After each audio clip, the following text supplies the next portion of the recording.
Hello, hello, guys. What's up? E aí, pessoal, tudo bem? Professor Matheus aqui. Sejam bem-vindos à nossa aula de inglês da semana.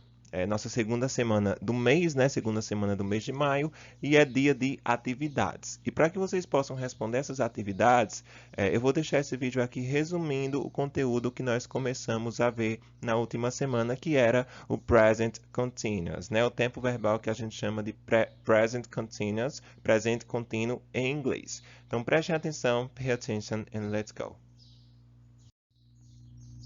Vamos começar vendo aí, revisando os usos do presente contínuo. Então, quando é que nós vamos utilizar esse tempo verbal?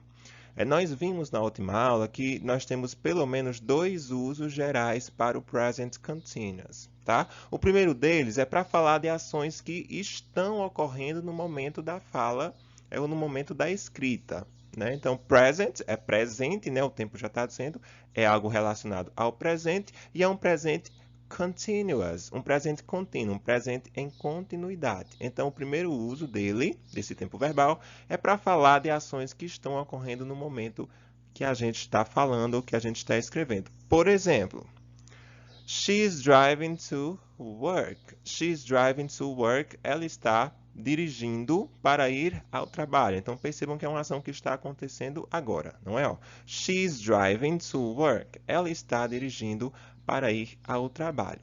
Outro exemplo. She says she's reading a book. Ela disse que está lendo um livro. Então, percebam que também é um uso, uma ação que está acontecendo agora, né? Ela está lendo um livro.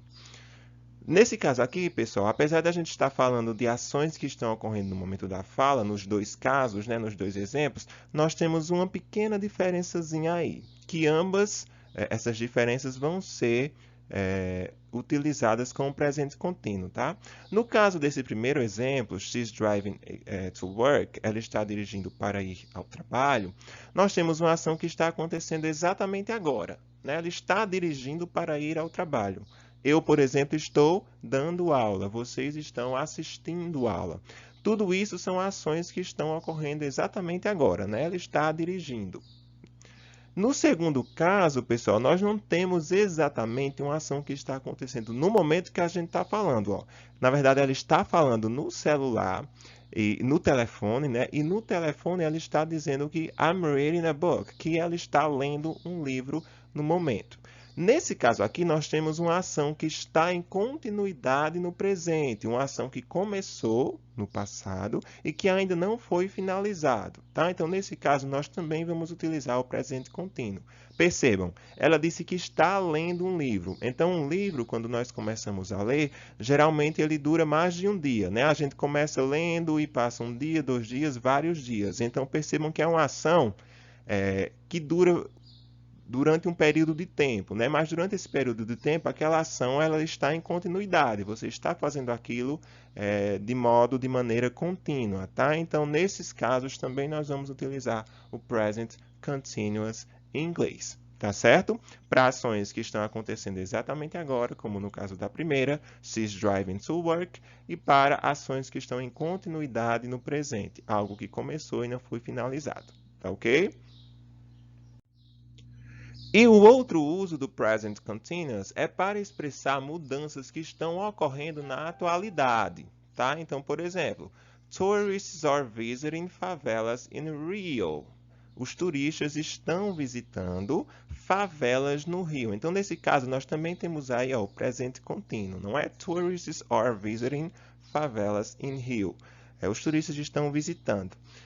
No caso aqui, é um fato que não acontecia, né? As favelas não tinham o hábito de receber turistas, e aí, quando eu uso essa sentença, eu estou dizendo que isso está mudando, ou seja, que os turistas estão visitando as favelas. Então, é um acontecimento que está mudando na atualidade. Então, nesses casos, quando a gente está vendo uma mudança que está ocorrendo no presente, nós também vamos utilizar o present continuous. Tá ok, pessoal? Então, percebam que em todas essas frases que nós vimos, nós temos aí a recorrência de um verbo auxiliar que está se repetindo, não é? Ó, está dirigindo, está lendo um livro, está falando ao telefone, está visitando, estão visitando. Então, nós temos o verbo estar, que é a marca característica desse tempo verbal. Então, o verbo estar vai sempre aparecer, tá? Está fazendo alguma coisa.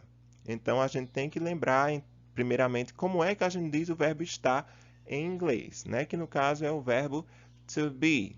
E por outro lado, no caso do verbo principal, nós também temos uma ocorrência que está acontecendo em todos os casos, que é a presença do gerúndio.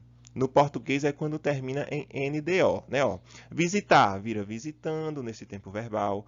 Telefonar vira telefonando nesse tempo verbal. Dirigir, dirigindo, não é? Então percebam que todos os verbos estão terminando em NDO no português. Isso significa que é o gerúndio. Ó. Estão brincando, estão visitando, estão dançando, estão cantando. Então essa é a formação do present continuous. O verbo está, né? Estão fazendo alguma coisa, mais um outro verbo terminando em NDO, que é o gerúndio. No caso aqui, por exemplo, estão visitando. Então, como é que a gente vai fazer isso em inglês? Aqui, no caso, nós temos uma tabelinha da estrutura. Como é que a gente faz a structure, a estrutura desse tempo verbal em inglês? Então, como a gente viu, o verbo estar ele vai sempre aparecer, né? Vai aparecer no presente. O verbo estar em inglês é o verbo to be, o famoso verbo to be, que quando está no presente, ele é conjugado de três maneiras: am, is e are. A diferença entre esses três verbos, né, essas três terminações do verbo to be, é o sujeito. Então, a depender do sujeito, o meu verbo to be vai mudar. Por exemplo, se eu quiser dizer que eu estou fazendo alguma coisa, eu, o sujeito sou eu. Com eu, né, a gente vai utilizar estou. Então, fica eu estou fazendo alguma coisa. Em inglês vai ser I am, tá? A gente vai utilizar o am para dizer estou. Já se é você, você está, a gente vai utilizar o are, you are. Você está fazendo alguma coisa, no caso aqui jogando, não é? Se for ele ou ela, que em inglês é he, she ou it, nós vamos utilizar o is. He, she, it, is, tá? E se for o restante, nós, vocês ou eles, we, you ou they, nós vamos utilizar o are. Então, em resumo, se for eu, nós vamos utilizar am, eu estou. Se for ele ou ela, he, she, it, nós vamos utilizar o is, né? Ele está ou ela está, he, she, it, is. E se for os demais, você, vocês, nós ou eles ou elas, vai ser are. You are, we are, they are, tá ok? O outro verbo, pessoal, ele vai aparecer sempre com ing. O gerúndio do português, que é quando nós acrescentamos NDO, em inglês é ing. Então, se o verbo jogar é play, para eu dizer que eu estou jogando, eu vou colocar o ing. Playing, tá? Playing. I am playing football. Eu estou jogando futebol. You are playing football. Você está jogando futebol. Então, percebem aí a formação do tempo verbal? Vai ser o verbo to be, que é am, is ou are, seguido, né? Depois desse verbo to be, vai vir um verbo acrescido de ing. No fim desse verbo, nós vamos acrescentar um ing, tá? Por exemplo, eu estou jogando futebol. Vai ficar I am playing football. I'm playing football. Tá ok?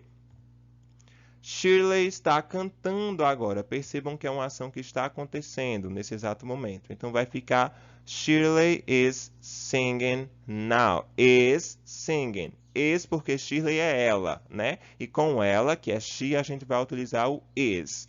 Is, o verbo cantar é sing. Para eu dizer cantando, eu digo singing, com ing no fim, tá? Shirley is singing now. Shirley está cantando agora.